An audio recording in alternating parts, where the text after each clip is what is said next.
La RE 2020, vous pouvez nous préciser ce que c'est? Est-ce que ça va être un facilitateur, de façon coercitive ou pas, selon chacun, pour recourir et utiliser de plus en plus l'analyse du cycle de vie?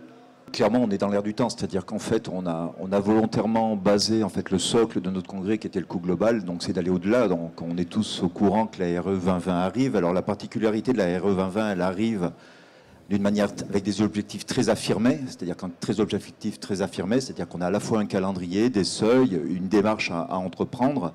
En fait, il y a trois niveaux d'objectifs à atteindre. C'est à la fois tout ce qui touche en fait à la consommation énergétique et notamment l'utilisation d'énergie qui soit moins carbonée. Donc ça, c'est quelque chose qui aujourd'hui est bien intégré. Il y a cette démarche de dire aussi qu'il faut qu'on tende progressivement vers des constructions bas carbone. Donc aujourd'hui, d'ailleurs, les industriels qui nous accompagnent aujourd'hui sont engagés dans cette innovation-là, très clairement. Et puis il y a la notion en fait de la chaleur, de traitement de la chaleur. Voilà. Toujours est-il, ce qui est important, le traitement de la chaleur, il va y avoir plus des canicules, etc. Et qu'il faut faire face à ce type de situation. Le calendrier, il est arrêté, il est clairement affiché. Alors, on y va sur la pointe des pieds parce qu'en fait, on connaît deux échéances. On connaît la première qui est janvier 2022, la deuxième, ça sera juillet. Toujours est-il, voilà, ça se construit et ça devient très clairement irréversible. Voilà.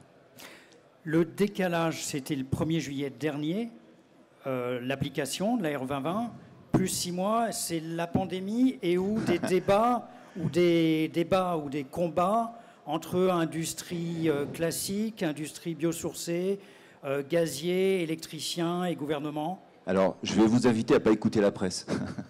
Donc, effectivement, il y a eu un décalage. On a eu le sentiment qu'il y a eu de la friture sur la Lune, qu'il y a eu des débats, qu'il y a eu je dirais, une forme de mécontentement. Ce n'est pas du tout le cas, en fait. On a la chance, en fait, de tous les acteurs d'être très favorables sur ces dispositifs. La seule chose qui a été mise en avant, c'est les modalités de mise en œuvre. Voilà. Donc, il y a eu effectivement des vraies discussions. Il y a à un moment donné, il y a eu même des remontées négatives de ces travaux. Tous les gens qui étaient autour de la table, alors que ce soit les architectes, que ce soit la promotion, que ce soit les collectivités, que ce soit d'ailleurs même les entreprises, tout le monde est conscient que c'est inévitable et qu'il faut aller dans ce sens-là. La vraie question, en fait, en réalité, c'était sur les modalités de mise en œuvre, c'est-à-dire les outils. Aujourd'hui, on a une RE 2020 qui arrive au 1er janvier 2020 pour une partie des ouvrages avec des outils qui ne sont toujours pas validés. Donc, il y a une vraie interrogation. Et pour répondre indirectement à la question, oui, on a le sentiment, en fait, comme on est des Gaulois réfractaires, je crois que c'est comme ça qu'on dit, c'est qu'on a besoin d'avancer par la contrainte. Voilà. Donc, c'est un peu le sentiment, mais il y a beaucoup de positifs. Je ne sais pas si ça marche, ouais, il y a beaucoup de positifs autour de tout ça. Voilà. Et à aucun moment, en fait, il y a eu des désaccords. En tout cas, ce n'est pas comme ça que moi je l'ai vécu. Mais voilà. Ce qui veut dire que sur les phases dont vous parliez tout à l'heure de maintenance, d'exploitation et de déconstruction, qui sont capitales et qui étaient un peu ignorées jusqu'il y a peu de temps, on va pouvoir calculer l'empreinte carbone, le bilan carbone sur ces phases-là? Oui. Puisque c'est le but du jeu, quand même. Ben oui, bien Après, sûr. Toute une question de non seulement, mode de calcul, on écoutera tout à l'heure Franck Overcar là-dessus. Mais on n'a pas de choix. Je ne sais pas s'il marche. On n'a pas de choix. Toujours est-il, effectivement, aujourd'hui, on avance, on marche, on apprend à marcher en avançant. Voilà, j'y arrive. Toujours est-il, voilà, il faut qu'on soit accompagné. Je parlais tout à l'heure de chaîne. En fait, tous les acteurs ont une vraie action à entreprendre.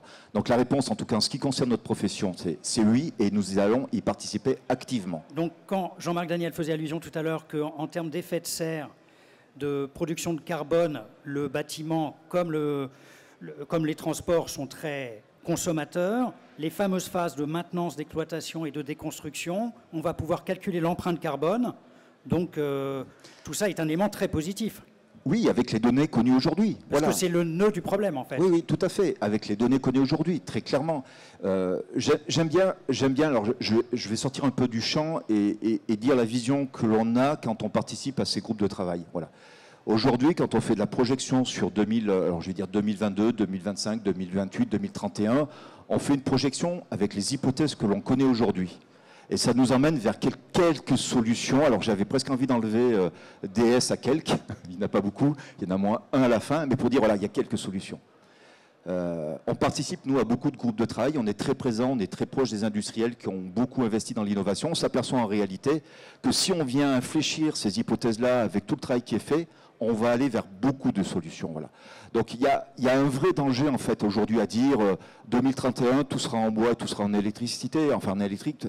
Il y a un vrai danger, c'est un vrai problème de discours. Nous, on est convaincus de bien du contraire, et notamment parce qu'en fait, on n'est qu'un maillon de la chaîne et que tout le monde aujourd'hui est acteur de ce développement et de cette évolution. Donc ce que vous induisiez, c'est que prévoir c'est bien, mais on ne peut pas tout prévoir par rapport à un environnement comme une photographique au jour J. Il faut être dans une logique de dynamique. Non. Oui, tout à fait. On parlait tout à l'heure de dimension dynamique permanente. Moi, j'aimais le souhait, en tout cas, que l'Intec soit l'endroit où on met un observatoire en fait, de l'évolution des coûts liés à la RE 2020. Pourquoi? Parce qu'en fait, aujourd'hui, on a des hypothèses qui vont avoir des variations tout au long du temps et qu'il faut qu'on mesure en temps réel, effectivement, l'impact de ce type de décision. Voilà. Donc, si vous me demandez ce qui va se passer en 2031, je suis très clairement pas capable de vous le dire. Toujours est-il, la voie est lancée et on est dans le bon sens.